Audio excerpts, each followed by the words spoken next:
Hey, WBSE. What's going on, WBSE? Yeah. Welcome, Trevor Jones with Blacksmith and Jones Films, and he's the other half of the crew that put together the Water of Life film. Hello, everybody. Cheers, everybody. So let's get this cracked open. I haven't opened mine yet, and we waited 9 months for this baby, and I can't wait to taste it. We've had a few members that have gotten theirs and said that it was phenomenal. I haven't gotten mine open until just now. Pour it in here.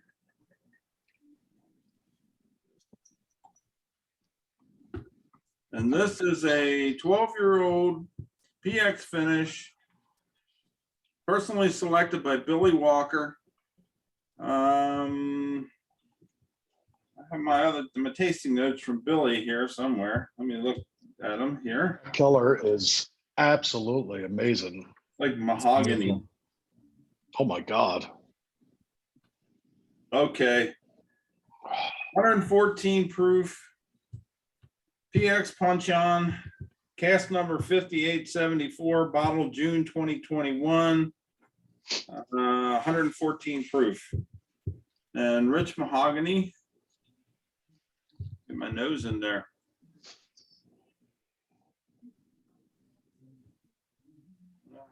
Everybody taste along with us. They're saying coatings of dark chocolate on the nose.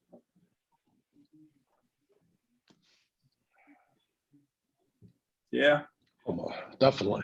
Yeah, for sure.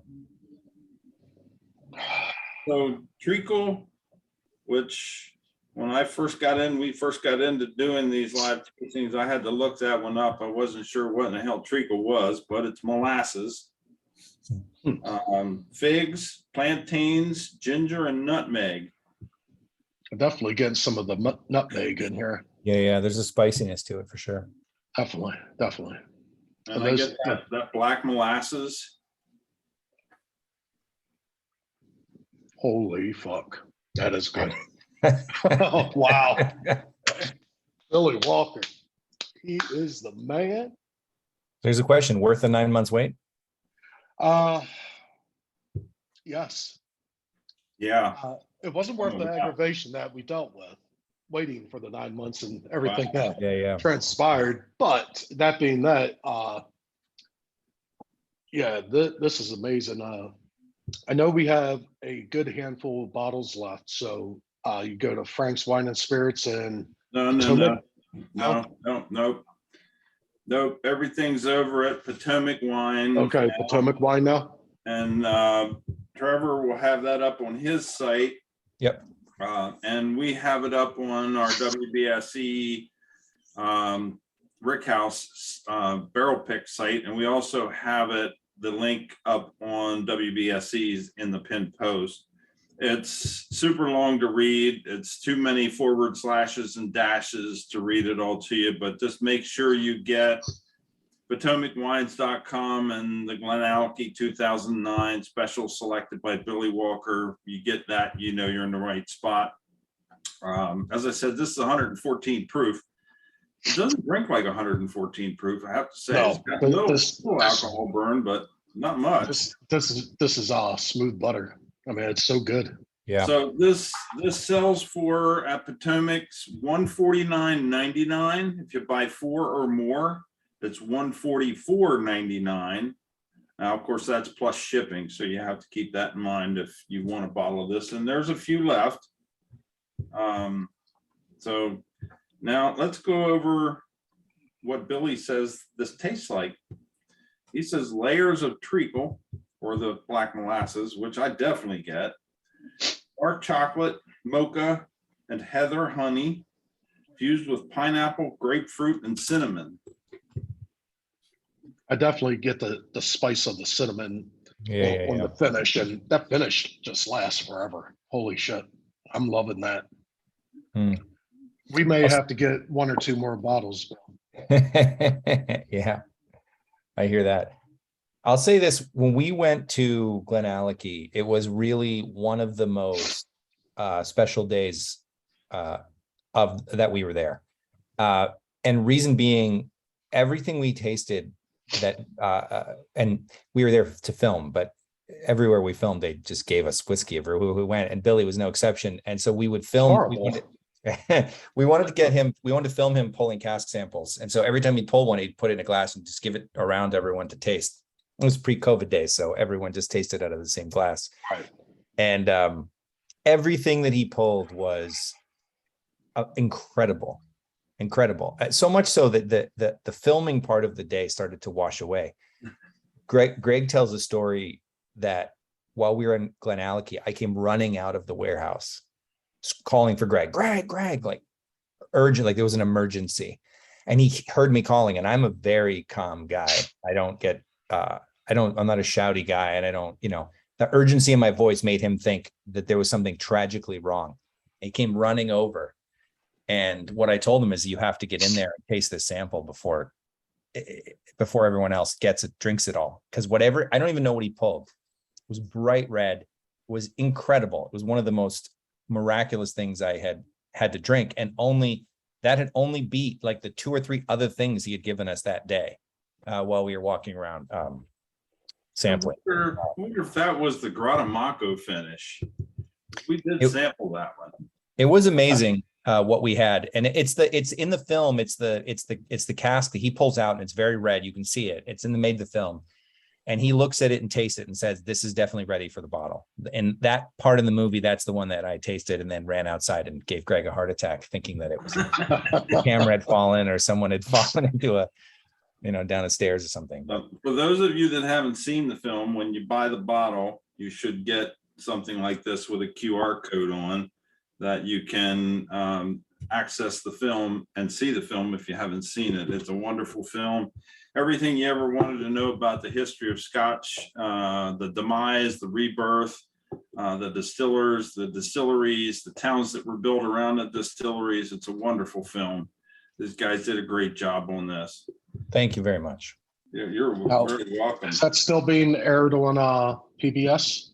Yeah, so it's on PBS, broadcasting on PBS all around the country. So check your PBS listings to see where. You can also check out our website. We have a listing on wateroflifefilm.com, listing of all the PBS screenings there. You can see where your local PBS will be screening. And then we're going to be doing a push on Burns Night next year to get all the PBS stations to play it again for Burns Night. So we'll try to get get all the stations to collaborate together with us and do a big event next year too. So, but we'll be for the next year until next June. We'll be on PBS. I had a memory pop up in my Facebook feed today that actually it was on my my cloud, and it was a picture I took at the venue in Lancaster when Greg and Alphonse were there, and Greg was up at the screen, and they were screening it at the theater down the road. That was a year ago today. Oh wow! Yeah, pretty cool.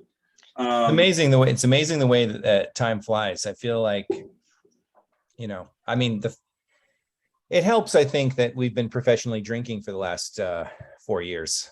That's a nice way to put it. Yeah, it's my job. That's the way I explain it to my doctor. That's what I tell my doctor. She doesn't believe me. Yeah. I gave her my business card and just an FYI on this cask, and I've had some pushback on this, but it's the honest to God's truth, and that was confirmed. We had Billy Walker on one of our virtual tastings, and this was probably about 8 months ago. This is the very last single cask pick to ever come to the U.S. Billy is no longer going to be doing these.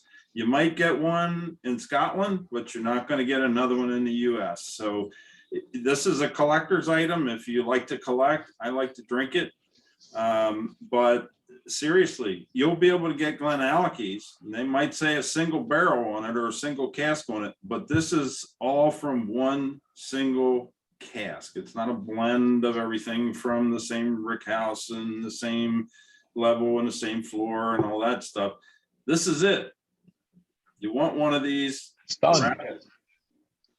I think, look just from the screens here, and you could see, and like everyone who has a bottle at home, if you have one, like the color on this whiskey is just unbelievable. I'll tell you what, I'll help people out by refilling my Like glass. coffee. Yeah.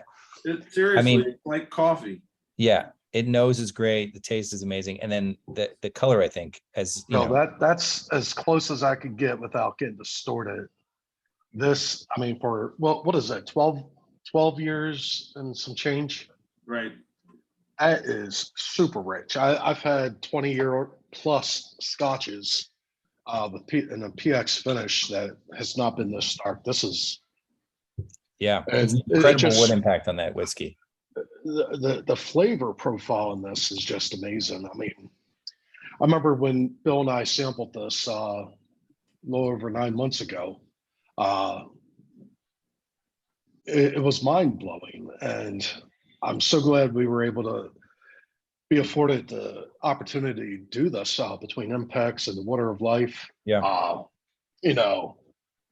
Great teamwork on everybody, and I'm going to have to go buy another bottle because this shit's not going to last. Yeah. I think it's special too that it's GlenAllachie too. Obviously in the film we spend a lot of time talking about Bruichladdich, which I'm a huge fan of, and Port Charlotte.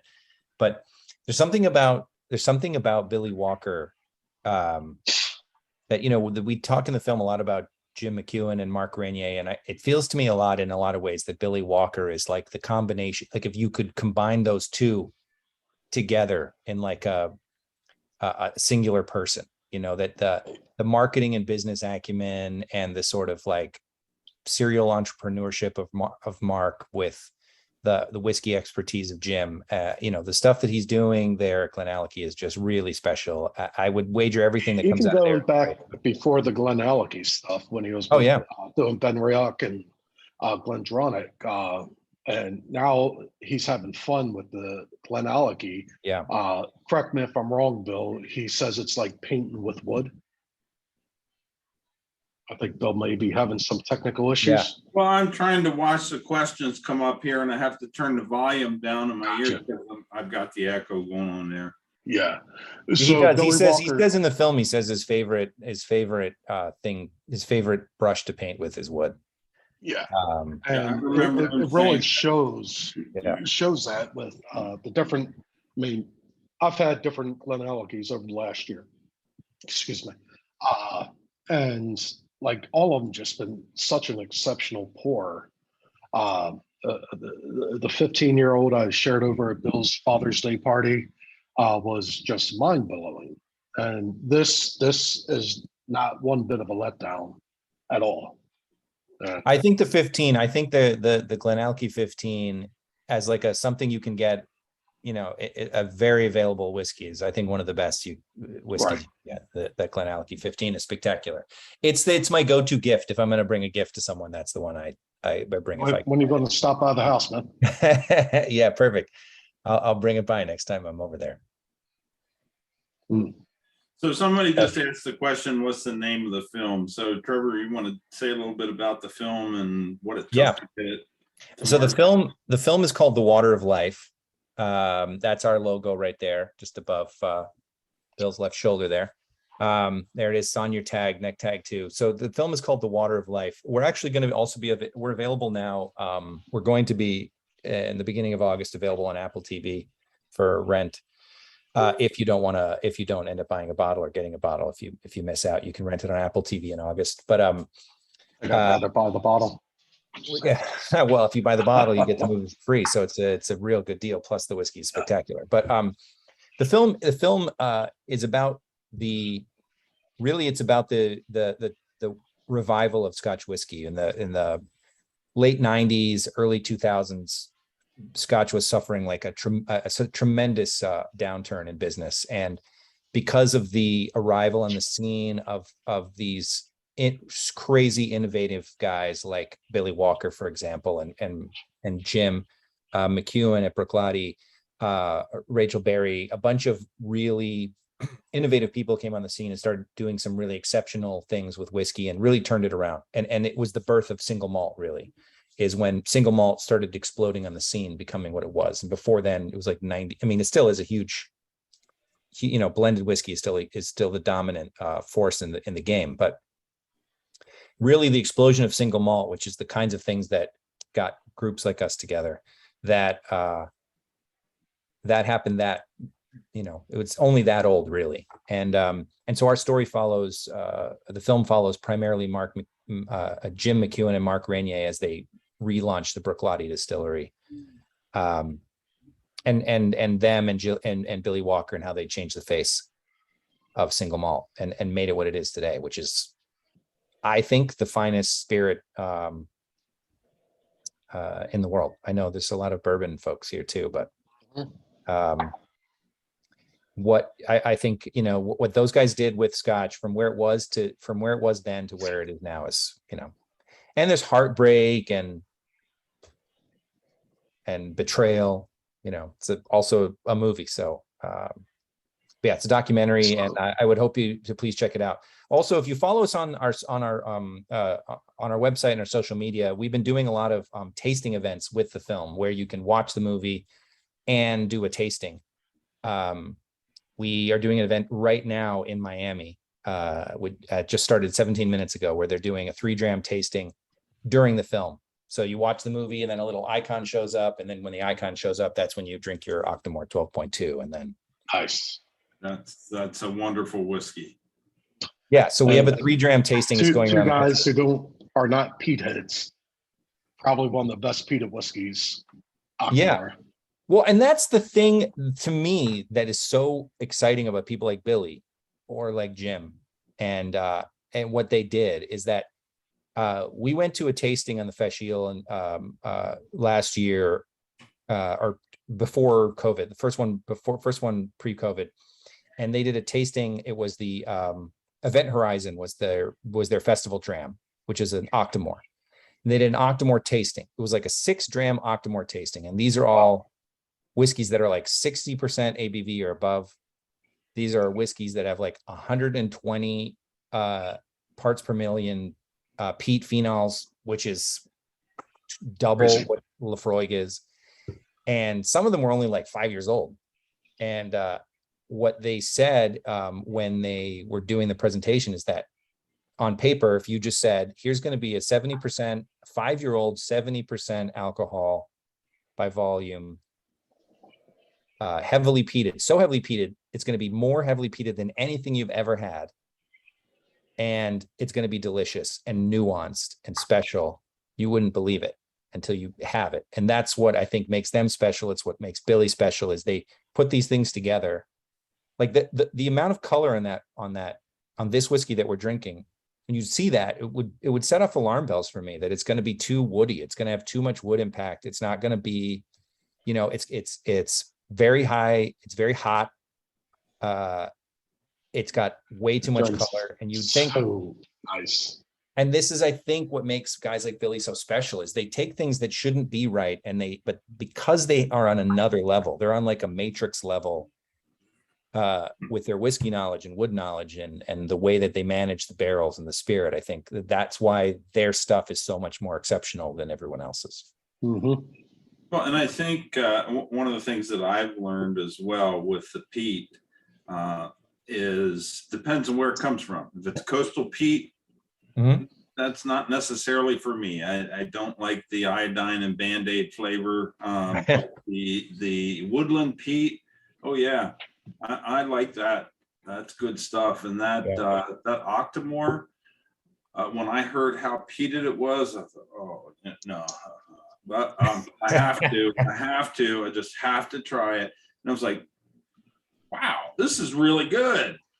Leading up to that tasting, and I think that was our 5th episode of our Water of Life series that we did. Bill and I both were fretting over this. What the fuck are we about to get into with this 120 whatever parts per million, 124 parts per million, yeah. Octomore and this Port Charlotte. Oh my God, we're not peat heads, we're bourbon guys. Come on, and I have to say and raise a glass to crew to the water of life, because Scotch was my last frontier, and working with you guys through those 6 months and even longer, it really opened my eyes up to the world of Scotch. And I am the proverbial bourbon guy. I buy more Scotch than I do bourbon today.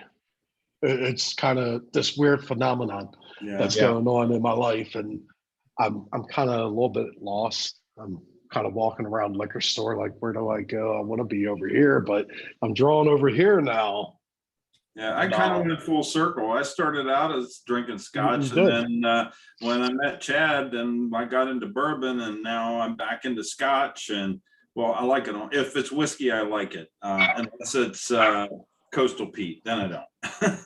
You know, this is something, what you guys are touching on is something that's really impacted me making the film, and also drinking and spending the last 4 years of my life talking almost exclusively to spirits people, is that the thing that makes commitment to spirits, or spirits as a hobby, is, first of all, drinking is super fun, but secondly, it's so communal, and there's so much crossover between everything. We started developing a film based on Armagnac because we met some Armagnac guys who were like, saw the film and were like, we think you guys would really get into Armagnac if you try it. So we went out and did an Armagnac tasting with these guys, and it was amazing and fun and cool, different, but cool. And we spent some time. Greg right now is on his way to Kentucky to do some investigation, to do some bourbon work. We spent a ton of time tasting tequilas and mezcals for the same reason, because immersion, we became immersed in the spirits world, and same with Irish whiskey. If I live long enough, I'd love to only make with spirits movies. They're just super fun. Everyone, they're such a communal experience. I mean, what other film could we have made where I'd be getting to sit with you two fine gentlemen drinking incredible whiskey on a Thursday night and talking about the film we made, you know? There's a communal experience with drinking that I think really speaks to why this is so fun. And also, like you're saying, you move from one to the other and back and forth, and you go on a journey. I went on a mezcal journey about 6 months ago, because we started working on something there, and more people you meet, they want to give you something to try and taste, and something new. Yeah, and you work your way through, and you find the things whiskey people, whether I know mezcal's not whiskey per se, but people that are really into whether it's Scotch, bourbon, or mezcal, I find them all to be the same type of person. Right. You want to sit down at the table with somebody and just have this conversation that will take you into the sunset and into the evening. And it's an ever evolving conversation. Right. It could go so many different ways, but it's always kind of the same vibe. And, we've met a lot of people in the whiskey world since we started this WBSE stuff, 7 years ago, almost 8 years ago. 9? Yeah. Did I lose a year, Bill? That's what drinking must have been my high proof age. I think it's called the brotherhood of the spirits. Yeah. And it's really something to say about that. I mean, we all raise our glass, say cheers or Slashava, or Machliff. Well, I think we learned a lot over the 6-month period with you guys, and trying lots of different expressions. The Waterford, the Scotch, it's not a Scotch, but an Irish, if you will, and all the different Scotches we got an opportunity to taste. And that's one of the things that I enjoy and revel in this group, is getting the opportunity to taste all these different spirits. And I'll be the first one to admit, I post a Sippin' Sunday and a Whiskey Wednesday post in the group every week, and somebody inadvertently posts something with tequila or a glass of wine or whatever. And I have to say, cheers to choices. That's what it's all about. And I just want to bring a comment in from Colin Mack. He said, I put my trust in you guys. I'm a bourbon and rye guy, so this scotch is a stretch for me. Looking forward to cracking it. Well, Colin, crack it. You won't be disappointed. You won't be disappointed. I agree. Colin, it's definitely a, I know you, I know what you like, and you will definitely like this. And I look forward to the next time we get together, hopefully in October this year, for the barbecue, which you and I got to talk about here soon, Bill. Right. So Mark Pruitt chimed in, and I guess he didn't recognize you at first, Trevor, because he said, did Greg shave? And then he follows up with, oh, that's the legendary Trevor Jones. Yeah, they only trot me out for the very special occasions. So we have one of our other friends in here. I want to say hi to June Nunez. And June has been with us for a long time. We started out when we did a whiskey event down in Philadelphia a long time ago. And he runs his own group as well. Whiskey Blasphemy? I'm sorry? Whiskey Blasphemy? Blasphemy. I was about to say that, yeah. And welcome, June. We appreciate you tuning in. There's still a few people that are on tonight that haven't gotten their bottles yet. They've sent their labels, but it hasn't been shipped to them yet. So hopefully us joining in here tonight will get them more excited about their bottles, and maybe they'll want to buy a couple of more. Trevor, we'll be happy to share this video with you if you want to use any bits and pieces of it, or that would be great. For sure. And we missed Greg tonight. Greg's got some family things he had to take care of. He was going to be here, but things came up at the last minute, and we all know life happens. That's just the way it is. In all fairness, I'm much better than he is anyway, so I think he got the better. Gee, did he say the same thing? No, I'm kidding.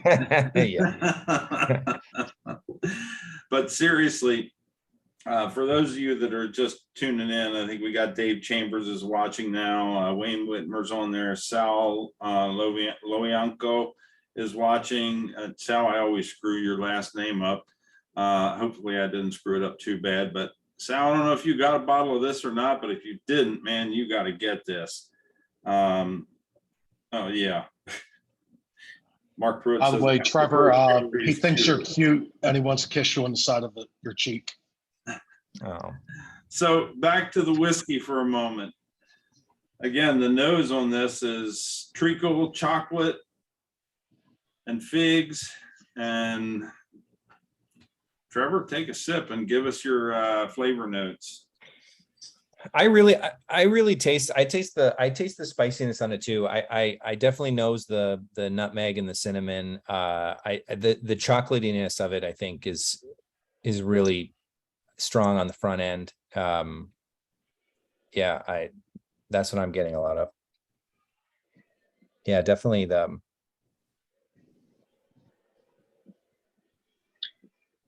I'm hesitant to say treacle just because it feels like it's a part of like some sort of the word itself. I feel like molasses is just so much more nicer of a word. Treacle feels like a part of the cow you don't want to eat. Right. Well, if you're a cook and you've done baking and you've used black molasses, yeah, you know what it tastes like and what for sure. like, and yeah, it's there. I think that contributes a little bit to the spiciness too, like the like he says, the nutmeg and the ginger, cinnamon on the tongue for sure. Typical baking spices, yeah. But this is absolutely amazing. And if you haven't gotten a bottle, again, we did our first run with Frank's, and I think that everything that wasn't pre-sold at Frank's is now over at Potomac Wines. So please go to potomac-wines.com and make sure you enter in, when you're putting it in the browser, spirits/scotch-whiskey, the GlenAllachie, and make sure that you get that one. If not, just give them a call. This is a wonderful price of $149.99 plus shipping per bottle. If you buy 4 or more, which might be worth your while. After you get one bottle, you might want more than that, especially since it's the very last cask pick to come out of GlenAllachie for the US. $144.99 for 4 or more, plus shipping, obviously. And they'll get it out to you a lot quicker than it took us to get it. Unfortunately, 9 months. And I got both of them, as you folks in WBSE probably saw. I said it, we finally got our twins after 9 months. Both bottles came to me. Chad came and picked his up today. But yeah, it was an interesting experience, to say the least. But anyway, back, oh, who said that? Somebody said brimstone and treacle. Oh, it was Mark Pruitt. Brimstone and treacle. No, he's Mark's such a wimp when it comes to proof. Anything higher than 98 proof, he's not into. So that, I don't know if he's even drinking it right now. That's what he said, brimstone and treacle. But that's funny. That's funny. But anyway, back to Scotch. I think that this is the epitome of Scotch, and if you're used to drinking unfinished scotches, or if that's been your experience, that's all you've tasted is an unfinished Scotch. And I have to be honest, and hopefully I don't want to offend anybody that likes unfinished scotches. It's not. I do. I like them, but they're not as complex as a finished. They're definitely not, but they have some wild flavors going on it. They do. You get a lot of fruitiness, etc., but it's not tropical as fruit dimensional as it's not. bourbon, if you're a bourbon drinker, or a finished Scotch. Now, we talked early on about the 15-year, and the 15-year was an Oloroso and a PX finish. Now, I have no idea how long one was in one cask and one was in the other, but that was a phenomenal bottle too. And everything I've had from GlenAllachie has been phenomenal. The Billy Walker definitely knows how to paint with wood. Yes, he does. Trevor, so we don't want to out there tie everybody up for a Thursday night. I know Trevor has dinner plans. So once again, check out Potomac Wine and Spirits. Get the bottle. You get this really cool little neck tag with the QR code for the film The Water of Life. And this shit is fucking delicious. That's my tasting notes. That's my nose. That's my palate. That's my finish. Delicious. Well, and we have to give kudos to the Water of Life team for introducing us to some really good scotches and bringing the Billy Walker and the GlenAllachie to us. And a shout out to Sam Filmus for getting us Pex Beverages. Yep, and Pex Beverages. And we appreciate you signing on with us, Trevor, and go cook dinner for your family and have a good evening. Will do. So, I'm going to drink a little bit more of this and then I'll get to the stove top. All right. I think it's the right order of things to do. As we always say, crack a bottle, share a pour. WBSE. Cheers, everybody. Cheers.